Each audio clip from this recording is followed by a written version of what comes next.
Hi friends, അപ്പം നമ്മൾ ഇന്ന് വന്നേക്കുന്നത് ഒരു പോത്തിൻ്റെ വിശേഷങ്ങളുമായിട്ടൊന്നുമല്ല, കുറച്ച് ആടുകളുടെ വിശേഷമായിട്ടാണ്.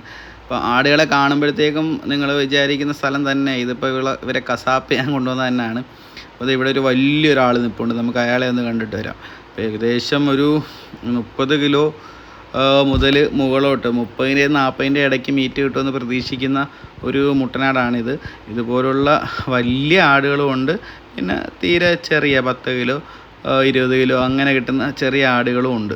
അപ്പോൾ ഇങ്ങനെ ഒരു മിക്സഡായിട്ടുള്ള ഒരു ആടിൻ്റെ ഒരു കട്ടിങ്ങിൻ്റെ സ്ഥലത്താണ് നമ്മളിപ്പോൾ നിൽക്കുന്നത്. നമ്മളിപ്പോൾ ഇതിന് വഴി പോകുമ്പോൾ യാദൃശ്ചികമായിട്ട് കണ്ടതാണ്. അപ്പോൾ ഇത് ഇങ്ങോട്ട് മാറ്റിയൊക്കെ ആടിനെ കെട്ടിയിട്ടുണ്ട്. ഈ കിടക്കുന്ന ആളൊക്കെ ഒരു 10 കിലോ 20 കിലോ ഇട്ടൊക്കെ കിട്ടേണ്ട സാധനങ്ങളായി കിടക്കുന്നത്. അപ്പോൾ ഇങ്ങനെയുള്ള കുറേ ആടുകളുണ്ടായിരുന്നു ഇവിടെ. അപ്പോൾ ഇതാണ് നമ്മുടെ മട്ടൻ. അപ്പോൾ ഇതാണ് നമ്മുടെ മട്ടൻ്റെ ആൾ. അപ്പോൾ എന്തെങ്കിലുമൊക്കെ ഇങ്ങനെയുള്ള ഓർഡറുകളൊക്കെ വരുമ്പോൾ ഇവരെയൊക്കെ ആദ്യമേ ഇറക്കാനുള്ളതാണോ? എന്തെങ്കിലുമൊക്കെ ഇടപാടുണ്ടെങ്കിൽ അപ്പം നമ്മളെ വിളിച്ചാൽ മതിയാ.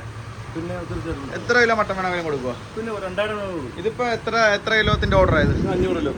500 കിലോ. അപ്പോൾ എത്ര കിലോ ഓർഡർ ഉണ്ടെങ്കിലും ഈ ആടല്ലാതെ വേറെ ആടുണ്ടോ? വേറെ അപ്പുറത്ത് നിൽപ്പുണ്ട് അല്ലേ? ബാക്കി ആവശ്യം വന്നാൽ പിന്നെ കൊടുക്കും അല്ലേ?